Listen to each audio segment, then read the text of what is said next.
Hey everybody, it's Margaret and Tonya Tanya with Thrifty Treasures. and What's up, guys? Bonafide Hustler here. so we're bringing you a quick, well, not a quick video, but just we thought we'd hang out and talk about snapbacks a bit. I guess we should do more of an intro. So if you don't know, I'm Margaret. My channel is Texas Gal Treasures. I sell on eBay, Etsy, Amazon FBA, have an antique booth, and I sell just about everything. Tanya? I'm Tanya, and my channel is Thrifty Treasures, and I also sell on eBay and Etsy sometimes. I do Amazon, Merchant, and FBA, and I have an antique booth. All right, I'm the Bonafide Hustler. I'm from Austin, Texas, and I flip stuff I find from garage sales, estate sales, yard sales, flea markets, pawn shops, swap meets, and I put it on places like eBay, Amazon, Craigslist, my antique booth, and consignment stores in town. That's what I do. Awesome. So we have a group called the International League of Thrifters, and every week we have a different challenge, and we try to bring information about the whatever our challenge happens to be. And this week it is snapbacks, so we thought we'd ask Chris to come over and do a video with us or a hangout and get some more information. So before we start, let's share our hats. How about that? So Tanya, what does your hat say? It says, oh, I have a huge package. It's Santa Claus. and Chris, how about yours? Mine actually is from the ACL Festival from Austin, Texas. I got this last year. It cost me $30 or so. Sweet. And then I borrowed a hat from Tanya, and this one says, "I love motorboating." So, and she's got a good story about this hat. We'll get to that though. Or do you want to share it now? I don't know if you want. Yeah, go ahead and tell them about this hat now. The one I sold? Yeah, this one, the other one that you had like this. Oh, yeah, I sold one just like that back in January on eBay, and it sold for $25. And I think I picked it up for a couple dollars at the thrift store. Sweet, sweet. Okay, so I guess before just jump in and talk about what are snapbacks. If you don't know, if you're new to this, what are snapbacks? Well, I think snapbacks are just the hats that have the backs of them that have these little things like that. And so they snap, close and they snap shut. And you'll hear the snapping occurring. So that's every time I've ever heard snapbacks, this is the first thing I think about, and I think it's just the way it is. I mean, this is the way that people mostly would refer to a hat as a snapback, with a snapback, not, total coverage of like 5950 type hats or belt buckle looking hats. This is a true snap together hat. So that's the way I look at it. What is a 5950 hat? The 5950 hats are like most of the hats that you probably see out there on people's heads, like when you're walking in a mall or whatever. They're these hats that have no snapping occur. That you buy them in the size of your head, like 7.5, 7.75, 7.25, and they always have like sometimes they keep the sticker right here, like you see the gold sticker. It says like 5950. Anyway, but it can be anything from like Dodgers to you can put anything on 5950 hats these days. You can outsource your company logo on those if you really wanted to, but it's a hat that it's fitted to your head. They're fitted hats, I guess that's the way you call it, and they got some elastic band that runs through here, and it's a real clean look, but it's like significant to usually your head only, right? Right. Yeah. And I thought I had one. I must have left it out in the other room to show like it's flat on the back or not. There's no adjustment, not adjustable. Zero adjustment. Right. So, Chris, what would you say the difference is between like a snapback versus the trucker hat? Okay, so there's certain styles of hats, right? And the way I look at it, there are trucker style, there's baseball, there's even like crush type hats, and then there's even like cycling type hats. But crush type hats are the ones that, the way I look at it, they crush really easily, right? You can almost put them in your backpack or pocket, right? They have a really like interesting little wrinkles everywhere, and they crush. So sometimes you can see those in like Pepsi, mini cycling ones, Grand Prix ones. Those are like crushable, but the brim is pretty solid, right? The brim is never crushable, but everything else in the hat you can crush it, kind of, right? The other ones that I see are like a baseball style would be something more like this, where there's a good sloping, like a rounded to it. This is the way I kind of look at it, but like a nice slope, rounded look to it. May have a snapback, a belt buckle, or be just completely fitted hat. But it's more of like rounded to your head. That's the way I look at baseball style. And then we have trucker style, which is like kind of what I'm wearing now. And the way I like classify trucker style is, you get a much more abrupt angle right here, okay? So there's like a huge abrupt angle, and then it goes to about a 90 degrees right here. So once you wear a hat like this I consider trucker, because if you take a look, see how it goes up like that? There's a very abrupt angle right here occurring. See this? That's trucker style, and then it usually goes like this, that, and like this, okay? As opposed to the ones that are baseball style, which are just very, like they're very smooth to your head. They're very rounded, right? A trucker style is almost going to look like you have a rectangle in the front of your head. Especially when you look at it from this angle too. Like there's almost like a rectangle going on right here. See, like right there, when it's on your head. Yeah. Just like this one. See how there's like a nice little rectangle occurring?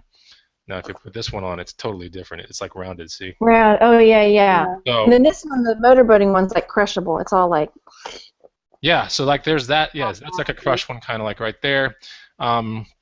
And then to answer your question, so that's like the styles of the hats that I kind of consider. But the difference between snapbacks is just the snapbacks, belt buckle, ratchet type, and fitted are just talking about the very back of the hat. So there's styles, and then there's just like the clasp method, like how is it adjustable or not. But the style is always going to be like, like that. That's the way I kind of see it. So. Yeah. Okay, well that's good, because I always thought that with the mesh on the back automatically made it trucker style, but that's not so. That's exactly what I thought too. Yeah, trucker is like, it's almost like what Tonya's wearing. You can tell that was probably a trucker hat, but then it got kind of smushed a little bit. That's a trucker hat. That's 100% a trucker hat. What Margaret's holding up? Like whoosh, straight up like that. Straight up like that. I would say honestly that Tonya's also at one point was a trucker hat, but I think it got smushed in a couple ways, and you can get trucker hats made for pretty cheap, Yeah. They're pretty. I mean, we were thinking about outsourcing our company logo and putting on a trucker hat, and they're not that expensive, honestly. So they're pretty cheap. Sometimes the trucker hats will have a little piece of twill, right? Not a twill, but a piece of string that goes around here. Yeah. So if you look carefully, does that one have it? Yeah, this one has it. Yeah, so that one has it. So that's kind of another indicative thing of a trucker hat too. Is a lot of them will have that thing on there. So. All right, I'm gonna switch hats now, since we're talking. Okay. Cool. I love that hat. That's a really cool hat. Okay. What does it say, Margaret? Mike and the Moon Pies. Mike and the Moon. I think it's a band. That is neat. Yeah. And Tonya's is an ACL Festival hat, isn't it? Yeah. I used to have that hat. I gave it to my brother, but I bought that one 2 years ago, about $30, and I was like, man, it's honestly, I'll be honest with you, my hair was looking pretty fly that day, and I didn't want to ruin it. So I bought it and I just shoved it in my backpack, and I got home and it was like I put it on and I was like, okay, this is made for like a dwarf, right? Just not good for me. But then I bought the next year, which was last year, I bought this one and I made sure this time I was like, okay, my hair is looking pretty fly, but I'm gonna try this hat on. I'm not making a $30 mistake again. So I put it on like right there, and I was like, this thing fits amazing. So then I wore it the rest of the festival.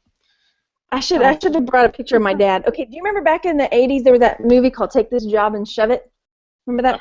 I've heard about it. But then the guys I have a picture of my dad too. They wear their trucker hat, but then they wouldn't pull it all the way down. It was just kind of like propped on top of their head. Yeah. So that's how I feel like. There's a picture of my dad with his hat kind of like that. Like. I like it personally when the hats come down close to my ears right here. Like that's when I know, like the hat is on and it feels really good, and that's a good looking hat. Margaret, I like that one. I would wear that. I would wear that hat all day. It's a cool hat, just neat colors and everything. So. It's good. It's good. What was I going to say? Okay, before we switch over, I was going to show some backs of hats just to clarify. Okay, so this one is snapback, but not trucker style. No. So like, okay, let's clarify a couple things. So like the back of the hat, it can be trucker. Okay, so the back of the hat determines kind of like the clasp method. The style of the hat is totally different. So like the back of the hat's a completely like different thing than the style of the hat. Because any style of hat can have a different clasp, right? You can have trucker style with belt, style in the back, or like trucker style hat with, well, I've never seen a fitted trucker hat, but like trucker with a snapback, right? But I've seen or trucker with a dude. There's one over here. This one's really cool. Yeah, this is Learning gonna go more on my than I booth pretty soon. This is like a crushable corduroy with snapback. At one point, it probably was trucker style, but this one's pretty cool. I picked this up at a garage sale not too long ago. Oh, cool. This hat's probably honestly in the booth like 20 to 30 bucks all day. It's corduroy too. So just remember, there's like the styles of the hats. The style is very important, right? You can say trucker on eBay, baseball cap, but that kind of to me dictates the front part, right? That's the way I kind of look at it. And then the back part, you could put like baseball hat, buckle, buckle design, or buckle, or baseball hat, Yankees buckle, or baseball hat Yankees snapback. You see what I'm saying? So that's the way I kind of classify it right there. Okay, so here's right there, more of a, that honestly to me kind of looks, it's like half of a, see how on that one I would just put the brand, I don't know what brand that is, but my first guess would be something, It's Neff. So now I know what it is. Yeah. A Neff hat is the company that, there's a rapper called Riff Raff, and he's, I think, either all owner or half owner of that company, but Neff is like, I would classify it as almost like a very, very loud type of FUBU, right? It's a very for the younger generation, very loud colors and everything. Anything that Neff makes is usually very vibrant and targeted to a very young audience. I mean, high school. Yeah, very young. Like my son, he already went through the Neff stage, and he's already over it, and he's only 13. Yeah, usually it's high school. It's high school and middle school. Like, I mean. Yeah. Cool. Look at the website, it's nothing but colors. So this one is baseball, right? Yeah, about baseball. I mean, that could be sports or baseball. Yeah, I would classify that as sports or baseball type, and that's got a Velcro back. It looks like. Yeah, Velcro. So not snapback. Yeah, definitely not snapback. No, that's okay. Velcro. You would want to put that in the title. When you're doing hats, you want to put, style, trucker style, subject matter, color, and then the back of it, Velcro, buckle, I'm learning so Clasp. much. Right? Yeah, I didn't know, because now I already know. Okay, this one's crushable, right? Crushable. See, when I think about true crush, I mean, it's like very crush. I would still classify that as baseball because it has structure to it. Crushable is like, I mean, there is no more structure left to the hat. It's super. Oh, okay. I wish I had one here. There's a couple in my booth right now, but they are very crushable. I'm talking, if you look at like a typical cycling hat, that would be a crushable hat. It's like these little tiny little micro hats, and the skinny brim, It's almost like having filler paper in your hand, like Amazon filler paper. You know, like that brown paper stuff. Yeah. It crushes super, super easily. I have a couple of they were like cigarette brand hats. Yeah, that are like crushable ones, sometimes with cigarette ones too. Yeah. Yeah, and then this one is a slide, right? Like a slide. That's like I would just classify that as like, I would honestly say like buckle or something like that because it almost looks like a buckle. But yeah, I know what you're talking about. So what's the difference between a buckle and a slide? Or is it the same thing? I would on that one you could put buckle, clasp, and quite honestly, you gotta shoot, when you shoot the hats, you gotta first of all, eBay allows you 12 pictures, right? And just because you have a hat, which much more simpler than like a pair of boots, for example, you might be thinking, well, okay, it's a hat, like how many freaking angles can I take of this damn thing, right? Like, but honestly, you take all 12 because that's the way you don't A, get a hat return, and B, buy your confidence, C, it boosts you up in the rankings too. If you put all 12 photos, eBay actually ranks your listing a little bit higher than other listings. Really? That's the first time I've ever heard that. That's cool. Yeah. So you want to smoke up all 12, even if just some of these are redundant pictures. You want to make sure that, especially when you start, the hat is a little bit more rare and uncommon, you really want to be taking up all 12. But even if the hat is simple, what's an extra 8 pictures out of your phone or out of your camera? It's really nothing, And right. It's going to rank you higher just by putting 12 as opposed to 1 or 2 or 4 pictures up.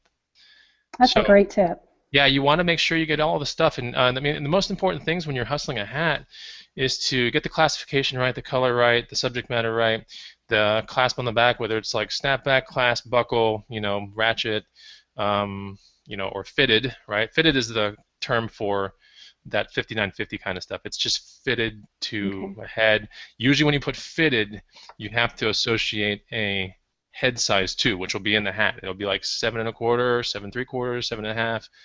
you got to put that number down. That's very important. But yeah, you want to put that. Classify, then take front shot. The most important shot is probably front shot. It could be front tilted, so you can have a front shot kind of like that, or you can decide to put just straight front like this on the eBay listing. Or anyway, so yeah, you want to do that. You want to take side shot, of course. You want to take rear shot, top shot, inside shot, brim shot, which is where most of the sweat occurs. So you want to get all that in there, and then this one right here. And then you want to make sure that they know if the hat is curved or not too, because hats will go for more money if they're more stock looking, right? Like they just rolled off the shelf. Just like that. Yeah, like that one right there. Those type of hats, mostly the kids don't curve them anyway. Yeah. But for any type hat, even the Mike and the Moon Pies hat, if you were to sell the Mike and the Moon Pies hat like this, it would get less money than if it was like this. See what I'm saying? Like that's how it comes stock, like right out of the box. When Mike and the Moon Pies ordered their hats, it came just like this, right? And it came with the back likely like that, right? And they were all stacked with each other in a box, laying down like this. Yeah. Yeah. So the more straight it can be, to me, the more money you can make on the hat. But it could be marginal too. Where it counts the most is where it's a sports hat. Okay, like a collectible sports hat.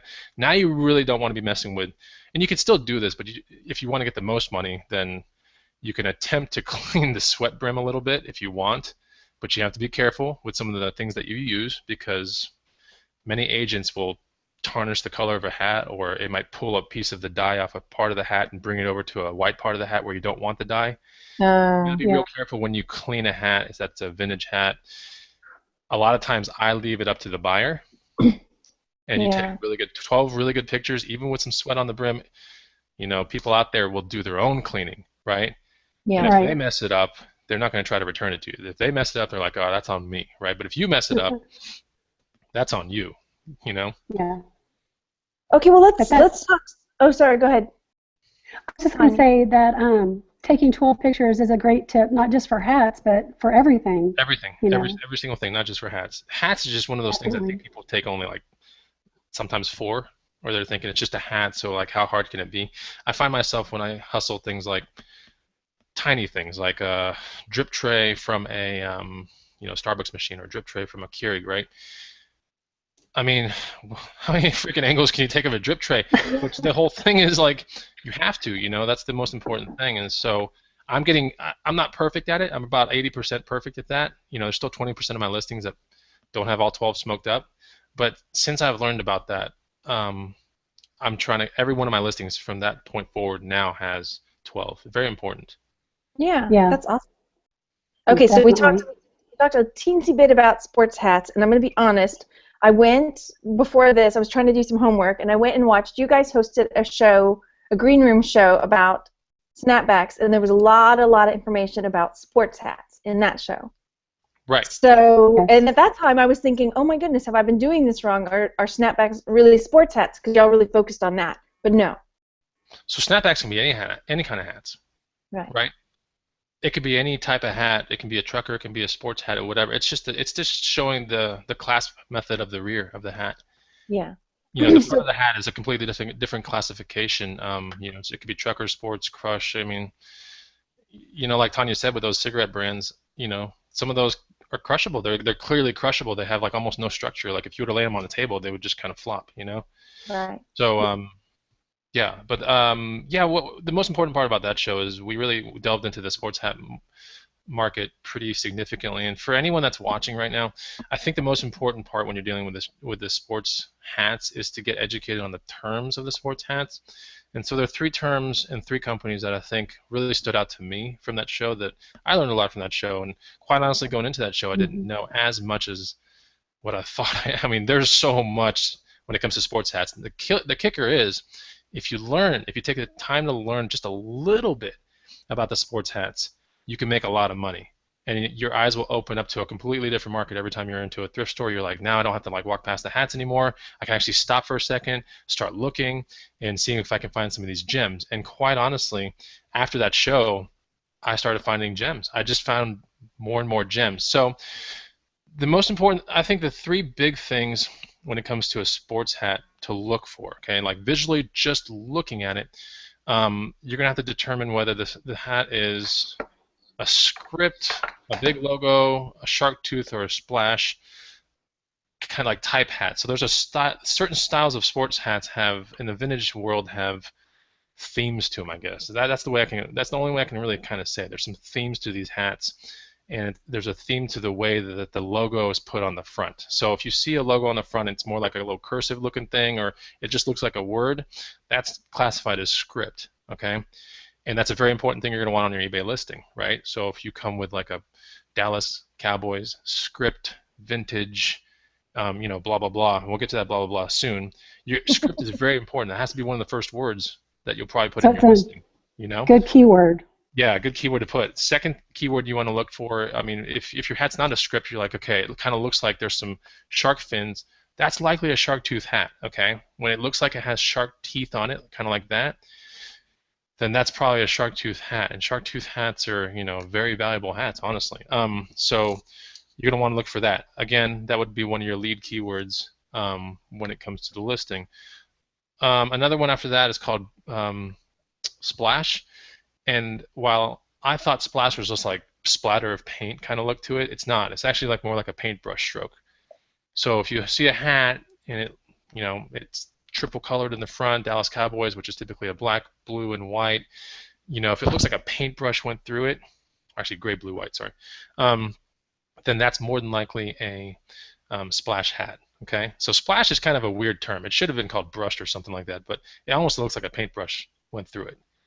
So and honestly, that's kind of I didn't know any of the because I thought oh, I know a bit about hats, and then I went to go refresh everything and watch that show again, and I realized how much I did not know. Because Tonya was saying something about, well, we need to talk about shark tooth and splash. I'm like, whoa. What is that? Yeah, that's very important though. That's a good point that Tonya picked up, because if you focus on the tiny micro details of a sports hat, a vintage one especially, I mean, you will find one. You will find one. It is no surprise. Like after that show, I was finding them, right?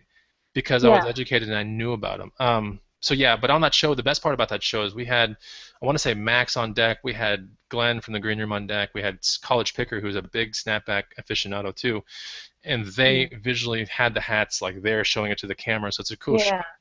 I'll link it, or rather, it's on Tanya's channel. I'll link it.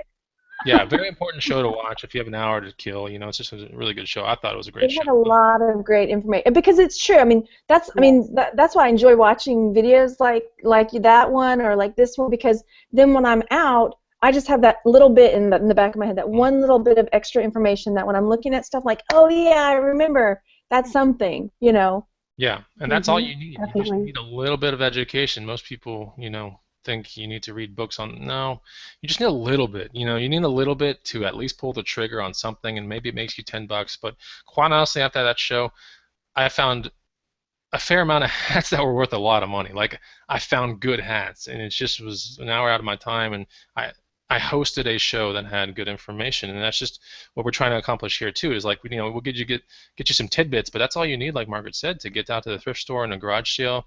If you got a tidbit of some knowledge, and a hat is like $1, I mean, what do you got to lose? I mean, really? Yeah, Right. absolutely. So I then, want to buy that shark tooth. There's script, shark tooth, splash, and then the last one's called, like, the one that I remembered the most was big logo. Although I haven't found any, but big logo is just, it's almost like if you were thinking about Dallas Cowboys, how the star is associated with the Cowboys, right?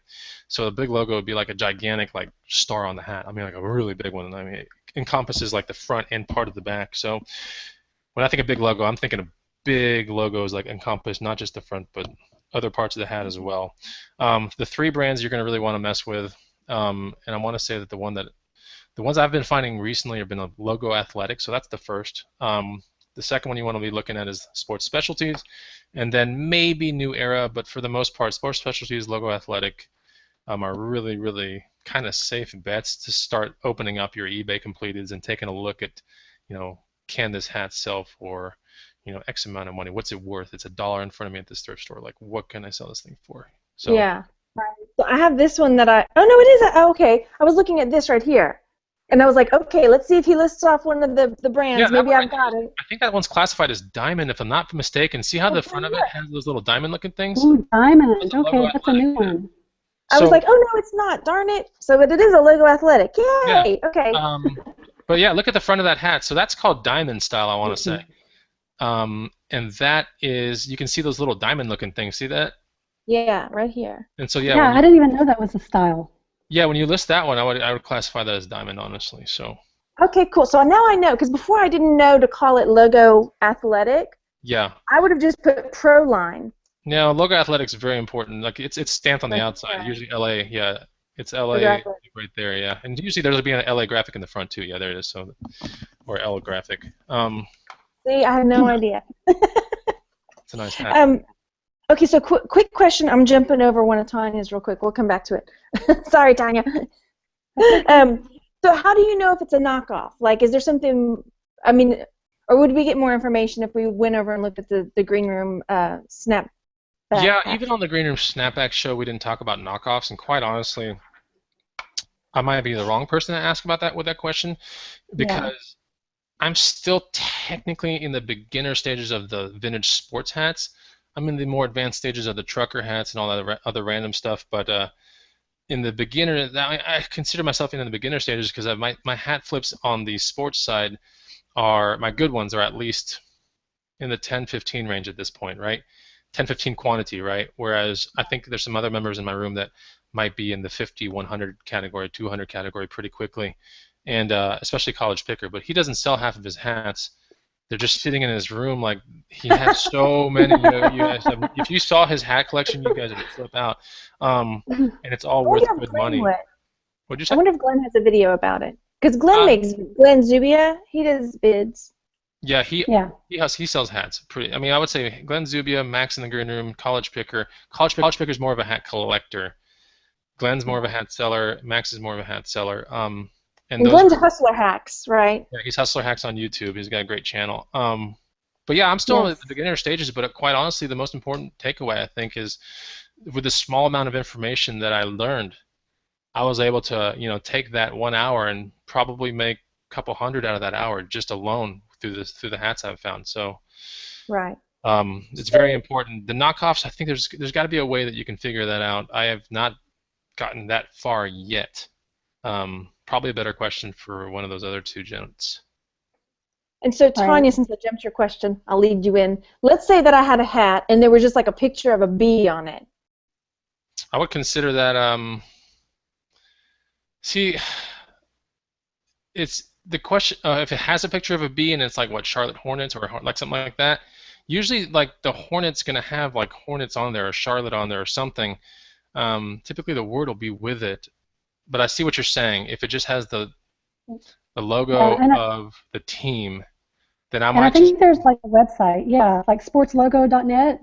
Yeah, I would classify that just maybe like logo, B logo or something like that. When you list it on eBay, I would personally put B logo or something, but I would never put diamond splash, shark tooth, any of that kind of stuff, because there are people that have how do I say it? Bots, right? Like they programmed eBay to look for certain terms to snipe hats or get the perfect hat, and they're putting in terms that are very specific, like script, big logo, shark tooth, splash, diamond. So for someone like me who doesn't know all the sports brands, though, so Tonya was saying that there's a website you can go in and check like what their different logos or what their mascots are or something like that. Is that right, Tonya? Is that what that was? Yes. So that's sportslogo.net, right? Yes. Cool. Okay. I want to look at it after the show. And then when we were before the show, Tonya, you mentioned something about championship hats. That was something new to me. Oh yeah. Well, anytime you see hats like for any kind of sports and it's a championship, like I had posted one in the green room that I sold. It was I think it was 1994. I forget which one, but it was some kind of soccer championship, and it was brand new with the tags. And I picked it up for 50 cents, and I sold it for $49.99 on eBay. Wow. So those could definitely bring big money. Would it be like that? Would it be like a Super Bowl hat, or would it be more specific, like the winner of the Super Bowl? Would it be like? I would say probably the winner, right? Championship hats will show champions, or it'll say championship, or it'll actually say the word champion or championship or something like that. I wonder. Yeah. Like if you found one, because you know they print them up for both sides because Yeah, they're going yeah, to yeah, roll them out the absolutely. second. Like if you found one for the team that didn't actually win, I wonder how that would sell. You know.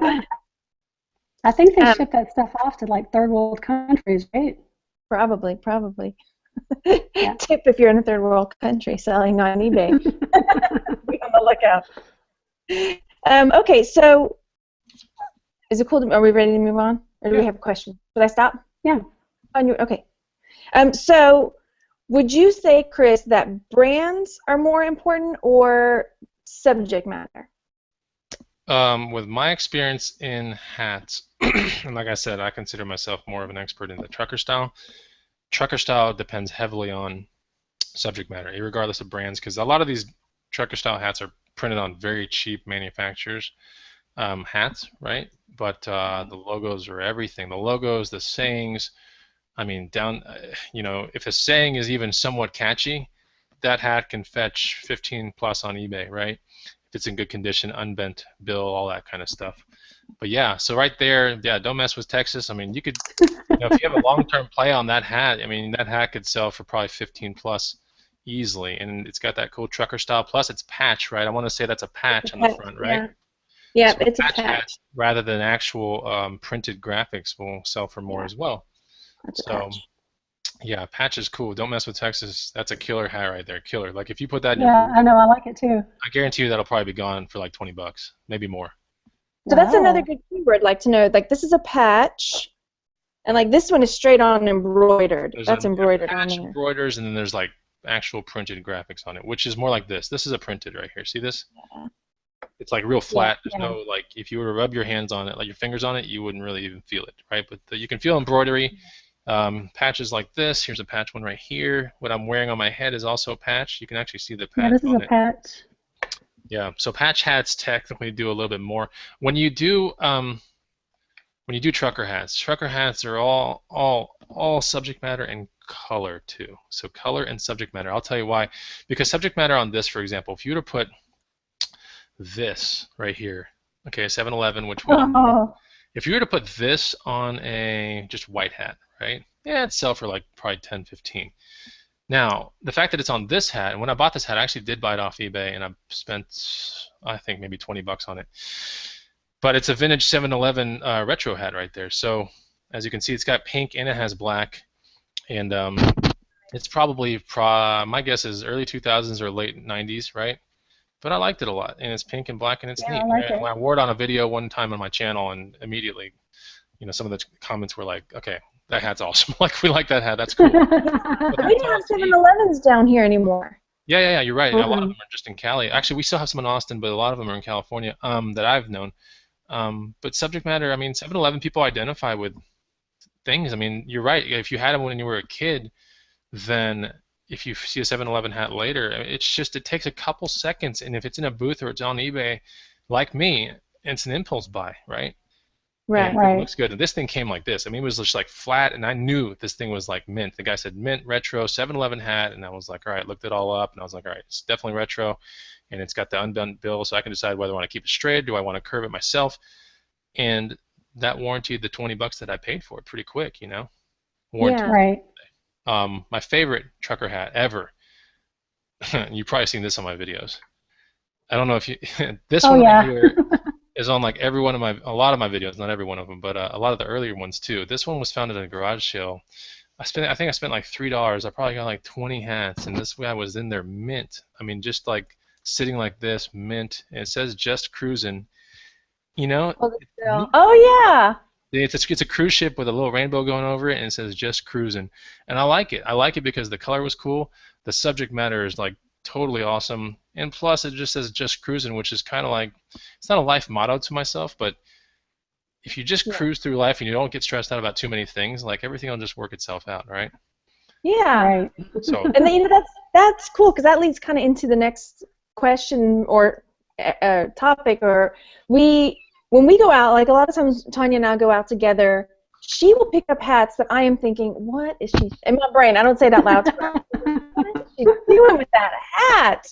Like just cruising, I probably would have walked right by it.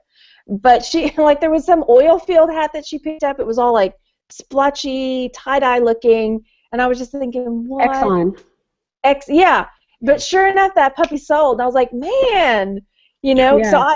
it just like I walk by stuff and she'll pick it up, or vice versa. I'll pick it up, and she's probably thinking the same thing. So what my question is, I was sorry, that was your question, Tonya. I'm jumping the gun. Wait, you go ahead. Okay, so what would you suggest that people look for? Like if they're just new to it, going out, what would you say, keep an eye out for? I would say safest bets. Trucker style hats. I mean, true trucker where it's just abrupt brim. I wouldn't, when people are just going out, I think that you should mess with two types of hats only, trucker and old sports hats. That's like the safest way to get into the game, because a trucker, you're looking for, like I said, that rectangular. See how this one already has that rectangle right here almost? Yeah. I flipped it to the side. It's got a very abrupt, see how it's like starting real abruptly right here? Yeah. And it goes to like a very nice angle right here. True trucker is going to like, just like that Don't Mess with Texas one that you're wearing, that is a true trucker style hat. And truckers typically will have mesh in the back too and a foam part in the front. Okay, so mesh back, foam front. You get that with decent subject matter. I'm talking just halfway decent subject matter. You can already put something like that on eBay or in a booth. But if you get excellent subject matter and some really good colors, like what Margaret has on or what I have in front right here, now you're talking like this hat I could have put in my booth for like $30 and it would have sold. It absolutely would have. But there was no way. I was like, just has me written all over it. And so sometimes when you identify with a hat and it's that rare, you can charge crazy amounts of money for something. If you spend 50 cents on it, 25 cents, sell it for $30 or sell it for $20. Show me any stock in the stock market that I can buy at 25 cents and sell it for $20 or $30 this year. Like, show me one. And I pour all my money into it, right? That's a really good return any way you look at it. So you should never pass by the hat section without giving it a good gander and going, okay, hey, is there a sports hat in here that's a vintage style that has, splash, shark tooth, big logo, diamond style, script, or are there hats in here that look trucker style, right, with unbent, both styles, unbent brims maybe, but even with a trucker hat, if you have a little bit of a bend, honestly, and the subject matter is good, and it's not totally destroyed like right here and everything, and a lot of times trucker hats will have like a fraying kind of soft side in here, kind of fray and like give you little like dandruff looking things. Yeah. As long as that's not there, if the style is good and it's like 25 cents, 50 cents, $1 even, and you know that the subject matter is cool and you can envision in someone else's head like that they're going to want that thing and it's one of a kind. Most importantly, if you can go look at it and go, okay, this looks one of a kind, take the swing, do it. Right. So then, what about the 5150 hats? Would you say for people to pass on those because it's more of a fit? I would pass on most of them, yes. Absolutely, like 90% of them, quickly. Okay, because I've bought a bunch of those that I haven't listed, so maybe I'll just put those in my antique booth or something. I think what it comes down to is a lot of the thrift stores in town, at least here in Austin, Texas, when I see a 5150 hat that has an unbent brim and it's in good condition and has a sticker on it, because typically all the 5150s will still have the sticker underneath the brim right here. Yes, I've noticed that. When you see people around the mall and look around their hat, look underneath the brim or sometimes on the top here, there'll be the sticker still on it. It's just like the style of how to wear a 5150 hat a lot of times, right? Those can be anything from Yankees to whatever. I mean, it can be like everything. It can be basketball, but they're just, A, they're fitted, B, they're so common. They're everywhere you go. They got hat stores in the malls that are called like lids or something like that. And it's just fitted hats for the most part, right? These things are everywhere. They're not rare. I'm going to go grab one. Someone's asking what they look like. I'll be right back. I'm going to grab one. Cool. What is rare is, something that you're like, I haven't seen that before, like kind of like what you said, Tonya, like, or the Exxon thing, when you just sit there and you look at it, you're like, okay, it's got good subject matter. It's that's what matters most. When you can sit there and go, okay, I don't really see many of these. I haven't seen this before. Good subject matter, trucker style. Pull the trigger, all day. Yeah, definitely. I'm going to have to go through my listings on eBay and see, because I think I might have some of those listed. And plus, I want to update all my keywords, too. I've learned so much in the past few days and today. So. Yeah, the one thing I would definitely advise the people out there is stay away from hats from companies that make a lot of hats, like a ton of hats, right? Yeah, like, so there's one right there. Like, I would personally stay away from, like, fitted Hurley. Like, these people are just churn these things on left and right. Like, all year long, these guys are just like 100 Yeah. different designs. They have this. It's a fitted hat. But you want to stay away from companies that have just made tons of hats. Like I would stay away from most Nikes, Reeboks. I would stay away from all that stuff. Most of the 5950s, I would stay away from those. If you want safe money, you want to get into the game, you want to be, get in and not get burned. Most of the hats, make sure they're $1 or less. Really look hard at garage sales. You'll find really good trucker hats, typically garage sales that are like either estate sales or garage sales that are hosted by older people, right? They'll be just letting go of all kinds of old stuff, and trucker hats are commonly found there. And like I said, buy a whole, if you see a whole stack of them, and they're like, yeah, $5, take a gander through a random amount, right? Don't go through every single one, but take a gander through a random amount. If they're stored okay in a decent situation where it's not heat involved, like sometimes if they're stored in a garage, you can get that flaky stuff on the inside pretty quickly, right? But if they're stored inside, then they won't rot away. So, right. Yeah, garage sales, estate sales for sure. #1 place. Thrift stores maybe on the trucker hats, but a lot of times they'll be like $2 or $4 or something. All right, you got some, Tonya? Let's see. So where do you sell them? Okay, so most eBay. Right. I sell 10 or maybe 15% of my hats on eBay. The other 90 or 85% will be in my booth. Because my booth, I have a booth. Okay, so I have a booth in Austin, Texas, in a very, very, very popular antique mall that has a high amount of foot traffic. And the foot traffic, if you analyze it and you sit there and you look at it real closely, it's a lot of people with disposable income, and they're younger people. So younger people with disposable income that are kind of like Austinites, little hipster people, they want to feel like they have the only thing, right? They want to feel like they have the only pair of like old lady sunglasses, which quite honestly, those are still trendy right now. The sunglasses that dip down right here, and then they have the big, like, you know what I'm talking about?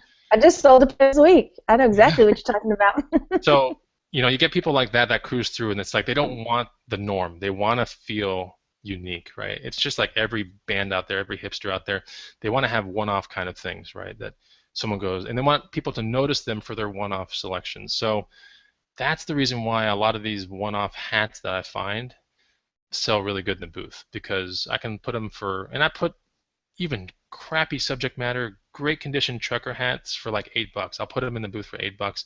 I'll walk with like 7, But when you buy them in bundles of 20 or 40 at a garage sale, or where my most recent hustle was at a Goodwill auction, there was a stack of hats just sitting there, and they were all lined up real perfect with the brims like this, and they're all just backed up on each other like that. I mean, when you see like 40 or 50 hats sitting like this in a tray, I mean, the starting bid was like $40. I put $40, and I was just like, well, there's got to be a winner in there somewhere. There has to be, because they're all like either really good baseball style or trucker style or mag tools or something, where somewhere were camo. I was like, I'm taking the swing on this. I threw half of them away, but the other half were total freaking winners, all of them. Yeah, so awesome. In the booth is definitely the best place. Like if you did the But Don't Mess with Texas hat, I personally think you can get more money in the booth for that than you could on eBay. See, I think the problem is our booth, the clientele's totally different. Because it's kind of about, it's mostly older people, old ladies, they'll get together with their club and they'll go down to the antique booth. It's because it's in like a kind of a country town. Because we're a bit far. I mean, if we were closer into Houston, we would probably do better there. Because I've had some hats in my booth that sat forever. Because the kind of people that buy and wear them just don't go through there. Right. So. There are 2 things that you can do. You can do what's called a double list, but then you have to be assuming your booth is relatively close to your house. Mine's like 6 miles away from my house. Yeah. So if I ever have anything huge, or I have like, okay, I'm going to put this on auction on eBay, I'll stick the hat in the booth too. Because while it's on auction on eBay for 30 days or 7 days, right, it's also sitting in my booth, and I have to watch my sheets every night, because I get updates every night what's sold. And if I see that, item number 2165, which was the red, Don't Mess with Texas hat, sold, I better go to my listing immediately and terminate that auction listing. But it gives you, people got to think about you got to think about different ways that you can get rid of the hat, right? And eBay is one of the main ways. There's Etsy. If you got really amazing stuff, Etsy. Yeah. Oh, you froze. Is he gonna come back? Oh no, it froze up on him. Tonya, are you frozen too? I am not.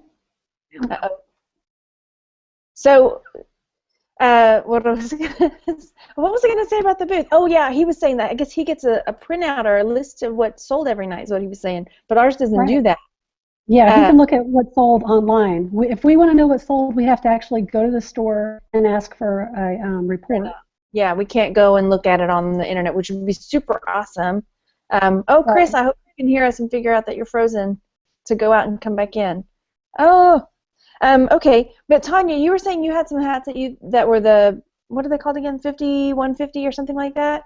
Yes, Have I you have a bunch of those that I picked up. Yeah. Okay, maybe I came sorry. back. Maybe you could try putting them on garage sale, you Oh, know? that's a good idea. Oh, thanks. Yeah, that's a great idea. Yeah. So Chris, I don't know if you heard what we were saying about our booth. They don't have a way for us to check online. If we wanted to see what's sold, we have to drive there and get the Really? printout. Oh yeah, yeah. So I'm Oh like, man, I And yeah. can't. and it's Yeah, not that close. I It's could never double list in a situation like that. No, no, yeah. But right. if I was able to check on it, then yeah. But Yeah. no. Uh, Yeah. So yeah.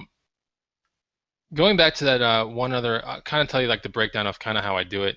If I get usually when I pop on a trucker hat, usually it's on like a lot that's like 10 or above. It just seems right, and it's a lot that I've usually found at a um, sometimes a thrift store, but usually a garage sale or a estate sale. It's just sitting there, buying stuff, and then I find it, and I'm like, wow, trucker hats, and sometimes they're in plastic bags. I don't know why people put all these trucker hats in plastic bags, but a lot of times when I find them, they're just like in plastic bags, right? They're stacked on each other really nicely, but they're in plastic bags, so they're a little curved up a little That's a bit. great tip.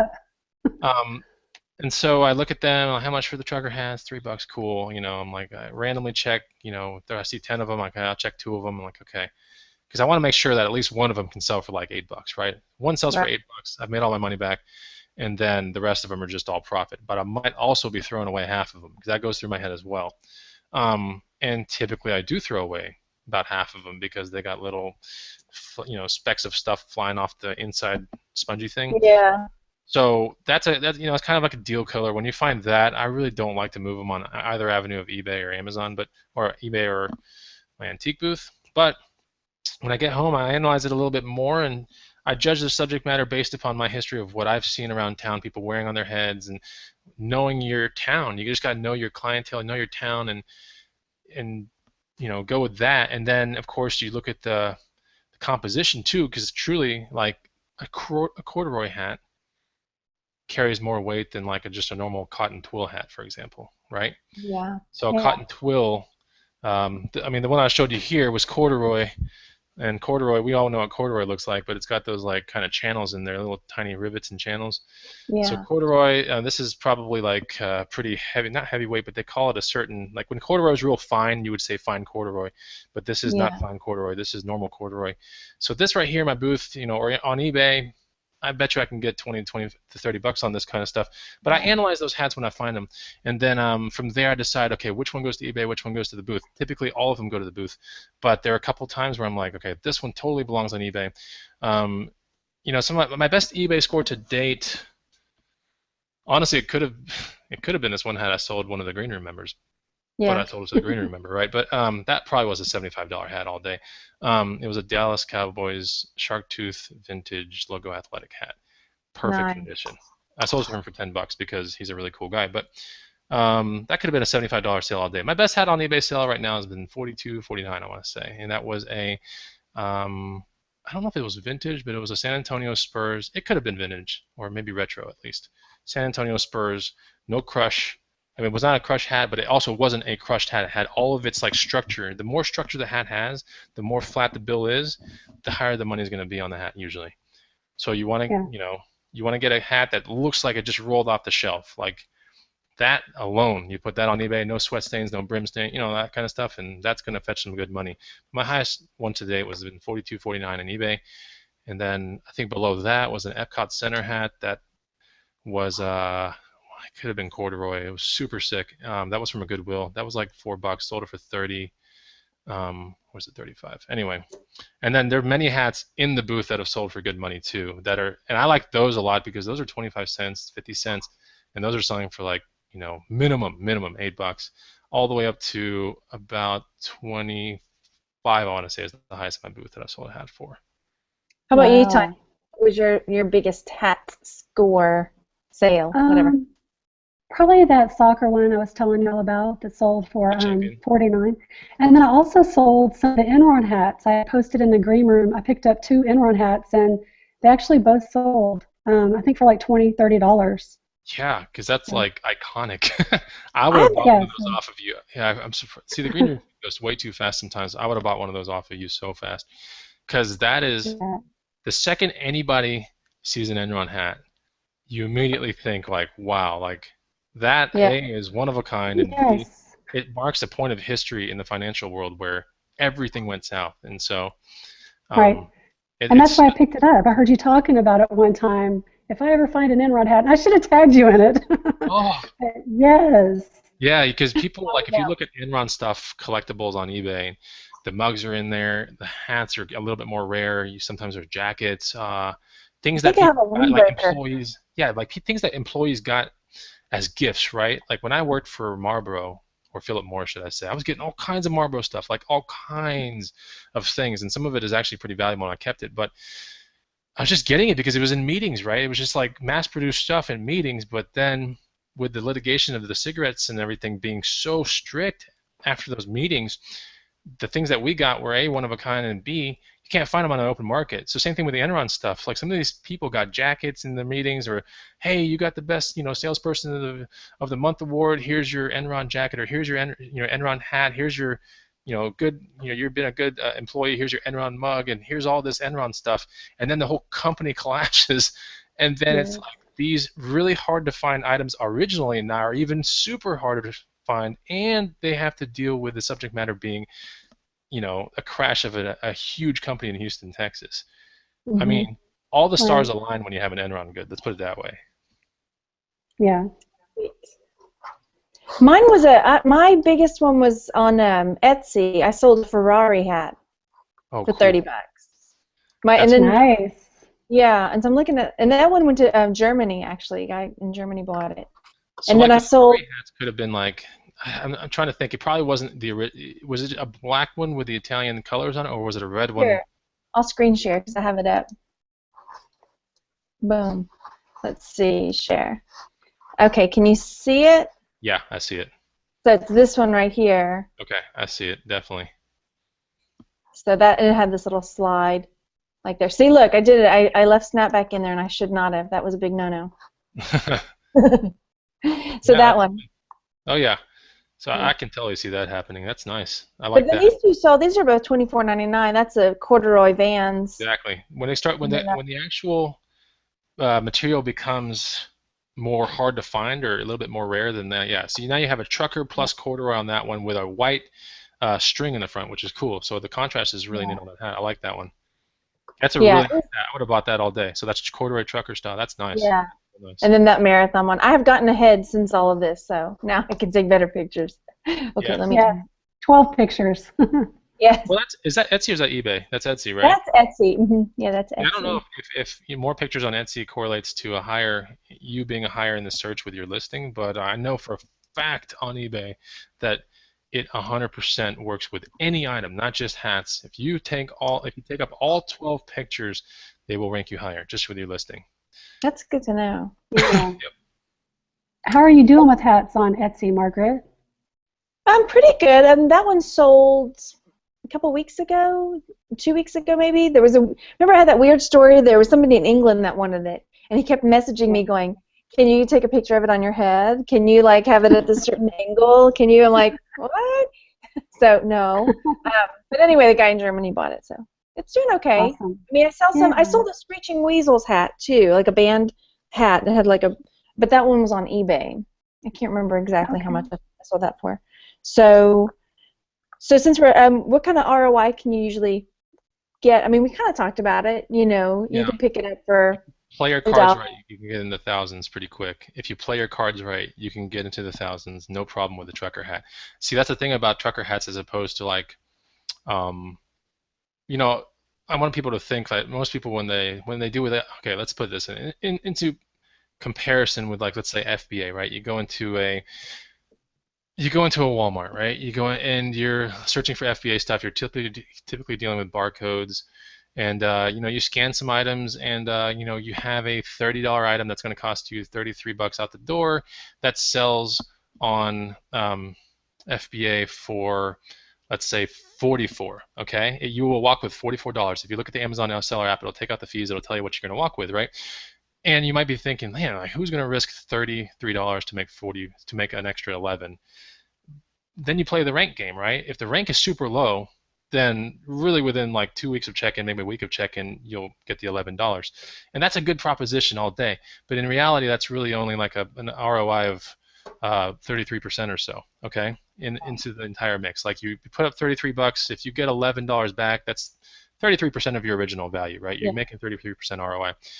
With a trucker hat, though, it's totally different. Now, it's not exactly super repeatable, but if you find one for 25 cents or 50 cents and you sell it for 8, which is like my minimum in my booth, or like you guys that are, selling them here and there for $24.99 or 30 bucks, that ROI is super high. I mean, it can easily be in the thousands very quickly, but the question is, how repeatable is it? So it does take a specific eye and some education to find them, and it's a different hustle than an FBA item that you can clear the whole shelf and get, $11 for each one of those that you see on the shelf. That's a different hustle. Yeah. Some people gravitate towards the first one, and some people gravitate towards the second one. It depends on how diversified you are with your business, and B, your emotional status, like when you do the hustle. Some people love the thrill of the hunt, and the hunt is finding cool, unique things. That's a hunt to me, right? Yeah. If you went out hunting in a field and they were like, yeah, there's 100 deer out there and the field is only like 1 acre, you're not hunting anymore. You're just, you know what I'm saying? You're just shooting down things, and it would be fun maybe for a couple minutes, but after a while you're like, this is kind of, to me, it's a little challenge. Yeah. So too easy. it's the same thing with FBA. It's like there is a little bit of a hunt when you find some really cool electronics that sell for a whole lot more. But when you get down to this nitty-gritty 20% or minimum 20% or 30% repeatable, it's fun, but I don't get the same thrill as when I do, like the Santa hat, like I got a huge package, or like I don't get those thrills, like the Don't Mess with Texas hat. I don't get the same like, wow, I just took the hat from $1 and I sold it for. It's a different kind of thrill, I guess, right? Yeah, for And sure. it's more education dependent. I think like you really look back at you take all this information, you compress it together, and it's like you make the money, and it's like it's more rewarding, I guess I could say. Yeah, for sure. Yes. I mean, the paycheck is nice coming from Amazon. I do it, Yes. we all do FBA. So like the paycheck is totally nice, but it's not that. I mean, ask me what I have up there right now. Yeah, if you were to tell me which one would I gravitate towards, which style of buying, I would definitely say the second style because it's just more fun to me. But I do the first style a lot too. I don't want anyone to mistake the fact that I'm not passing up 30% ROI with ranks of less than 100. I'm going for it. I'm even going for it even at 20% because if it's going to convert in a week, money is money, right? And if it's right in front of you and you don't clear the shelf, I guarantee you someone else in your town is on the scanner, goes, you know what? This can make me 80 bucks right now. Within 2 weeks, I'll have 80 bucks in my account from Amazon if I ship it in today. So that's the kind of mentality you got to have, is you got to be able to shift it up when you're out there. But typically when you're in a thrift store, it's going to be the mentality of the second mentality, which is the hunt, right? Thrift store, it's kind of harder to find repeatable hustles in a thrift store, right? That's more of a thing that you find in Target, Toys R Us, Ross, Marshalls, those kind of places. So we're getting close. Yeah. Well, we're at an hour, but let's have 2 more kind of questions. Sure. How do you guys? This is your question, Tonya. Do you want to ask it, or you want me to go ahead? Yeah, I'll ask it. So how do you ship them whenever you sell your hats on eBay? Okay, so when I ship my hats on eBay, I put them in a box that is definitely bigger than the hat. Okay, you never want to crush a hat. You want that hat to be exactly the way that it's in the picture coming to them. So when I put, a hat into a box for eBay, I make sure to use bubble wrap and not crush paper or something, right? I don't want anything with sharp edges on it. If you crush paper in a weird way, sometimes the edges can start putting indentations in the hat where you don't want it to. So you gotta be real careful with that. So that's why I use bubble wrap with any kind of hats. I gently lay it in the box. I put bubble wrap gently around the entire hat to make sure it doesn't start flying all around. But one of the best parts about hats is it's got really good ROI, first of all, and that's contingent upon the fact that it's not contingent, but no hat weighs more than first class rate. And show me one, like none do. So you're dealing with, we live in the center part of the country, so our first class rates to any part of the U.S., any seaboard's like $3.40, I want to say, at the max, something like that. Yeah. And no hat's going to weigh even 16 ounces. I mean, unless you put like some fishing lure in there, but like it's not going to weigh that much. So hats are cool. They're going to be like 5 or 6 ounces at best. So make sure you get a nice box that can withstand maybe like a printer on top of it. Don't be putting it in like a box that came from like the yogurt section of a supermarket, right? A little crushy box. No, put it in a box that if you were to like stick it in the box and then lay an average size printer on top, the box wouldn't start compromising its dimensions. I mean, I've seen people, because people have asked, how do you ship them, in some of the groups, and some people send them in poly mailers, and I just think I wouldn't risk that. That's too risky. That's too risky. I mean, while you might make great money on one hat, down the road, it's not a good advisable way to proceed with your business, because especially when they're.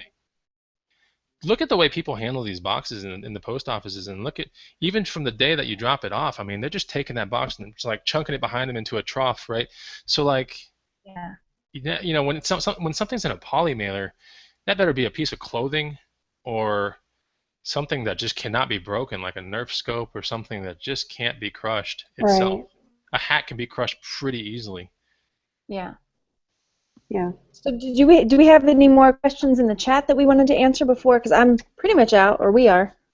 Well, a couple times there were a couple questions about cleaning the hat or spot cleaning it, and I think we kind of touched on that in the beginning, but just real quick, again. So with the cleaning the hat kind of thing, honestly, if I look back at all my hat hustles, I can honestly look back and say with utmost confidence, 99% of the time I don't clean them. Because you're taking a risk just in that. Because the second you put some, and usually if you're going to clean it, what I would use, if you have to use something, is some sort of like Oxy product, like Oxy Cleaner, Oxy Carpet Cleaner, or something like that. Because those things are really tested pretty hard on, like, you just don't want things to bleed. And it's easy for things to bleed with even with a little bit of liquid and some pressure, right? Put one of your hats or any hat into a shower with you one day and just turn the water to warm and start rubbing the hat, and you will see a little bit of dye start coming out of it. You just will. And the reason why I know this is because that's how I actually clean my own hats. Like, I actually take them in the shower with me, and I will just start scrubbing them with the little, gosh, I don't even know what that term is, but that little spongy thing that you get at Bath and Body Works, that little like, looks like a sea urchin. But like, I take that and I take some body wash and I just sit there and I gently like go around this, because this hat to me is pretty valuable. I'm like, this identifies me, and on top of that, it's vintage. It's one of a kind. So if I ruin it, there's no way I'm going to find this thing again, right? There's no way. So I'm real careful with the way I clean my hats. But I noticed that when I do that in the bathroom or in the shower, I notice that sometimes, like, if I go hard enough and the water's hot enough, it'll actually bleed. Like, this is a common thing. So if that's happening just like that, I mean, think about when you apply chemical agents plus cold water to a hat that you want to get great money out of. Me personally, I haven't done it, but I know people like Max and Glenn know how to do it really the right way. I don't know if they're using Tide or if they're using some different thing or even a shoe pen. I don't know. Like, I don't know. But I'm the kind of guy who, I don't like to really spend too much time on a product cleaning it unless it's going to return an insane amount of value to me. Right. So you got to weigh, okay, what does a clean hat go for? If it's $5 more than the hat that you have in your hands and has a little bit of a sweat brim, and quite honestly, I wouldn't do it. Like, I just wouldn't. Yeah. Either. Okay. We have one more quick question about flattening the bill. Like, should you try and make it flat again? Like, mine is all wonky. Look at. I mean, you can't. I mean, that's the thing. When I do it with my sports hats, for example, like the ones that I got that were part of that the really good, after my sports show that I had on my channel, like, I started looking at sports hats, and some have a little bit of curve in them, and then some were just like perfect in that like haul that I found from Goodwill. And in that haul, the ones that were perfect, I knew like right away, like this thing's ready to go, just the way it is. It was sitting perfectly with other hats smushed against it, and it's like you take it out, and it just had every little corner was perfect. So I knew that one was ready to go. Some of the other ones, there were only a couple that made it onto eBay, and then one made it into the hands of that Green Room member Max, and that one was like slightly bent, and he knew just by looking at it. He's like, it don't matter at this point. That is so rare of a hat that you could try to straighten it out. You can. And if I would put it on, if I had put it on eBay, honestly, the brim was curved so slightly that I don't think it would have mattered. So I wouldn't have. But typically, when you want to, that's what classifies mint, is truly like just unbent, unbent and all corners perfectly fine and no crushing looking things on it. Then that is a true mint hat. If it came out of the box, it was put up on the store shelf, 30 years ago or 20 years ago, and then somehow it survived to this day in that condition. Right. That is a gem of a hat, especially with the vintage sports hats. With trucker hats, it's not considered so much a gem because they're printed on much cheaper materials, first of all, but the subject matter can be a gem if it's Enron or something like that. And yeah, definitely. Quite honestly, the stronger your subject matter is, the stronger the color is and all that kind of stuff. You can have a little bit of a bend. It will not matter. That person will buy it. If it's that unique, I guarantee you that Enron hat could have been like smushed like this, and someone would have bought it. Like I'm telling you, it has to deal with the strength of the subject matter, and whether it's flaking inside or sweat stains. That stuff is the deal killer usually, are immense amount of sweat stains, which means a lot of use. I mean, any way you look at it, you can't have a mint hat with a bunch of sweat stains. It just doesn't exist, right? The sweat stains are there because they're on a head and they're pulled and tugged and bent, and that's how they occur, Right. Okay. I think that's all of our questions. I have one more question, but it's kind of off topic. Sure, go for it. We're ready. Okay. Tanya's laughing. Okay, Chris. Serious question here. Would you rather, it's one of those questions, would you rather fight a horse-sized duck or 20 duck-sized horses? If you had a choice of one of those coming at you, which would I would it be? say the horse-sized duck, and here's why. Because there's only 2 legs. Ooh, smart thinking. There are only 2 legs, and typically something with that much like toppling force, all you have to do is go for the knees, and your opponent is pretty much done. But if you have a bunch of tiny little things like around shin or ankle level, and they're like trotting around you, they all have 4 legs, chances are they're lower to the ground, so they're going to be quicker, faster, harder to topple over, and there's so many of them, it's kind of like you're probably going to get the crap beat out of you from those little things. But yeah, I would go for the big one, like a big opponent with only 2 legs, and yeah, that's what I would do. Awesome. Great answer. Well, I think that's the show. I had fun, ladies. That was awesome. Yeah, thank you so much for coming on. Oh, of course, anytime. So if we have any other cool things that we want to talk about, let me know. I'll be here, ladies. Yeah. Thank you. Well, Tonya, you'll put the link to the Green Room Snapback in your description, is that right? And then I wanted to say, I haven't got to watch it yet. I'm sorry, go ahead. I apologize. Sorry. Ronnie Hart recently put out a video about snapback hats, but I haven't got to watch it yet. So yeah, it's a great video. Maybe we can put that in there too, because I'm just like, the more information people can get on what to be available, then that helps. Okay. Yeah. Thanks for watching, everybody. Thanks, y'all. Bye.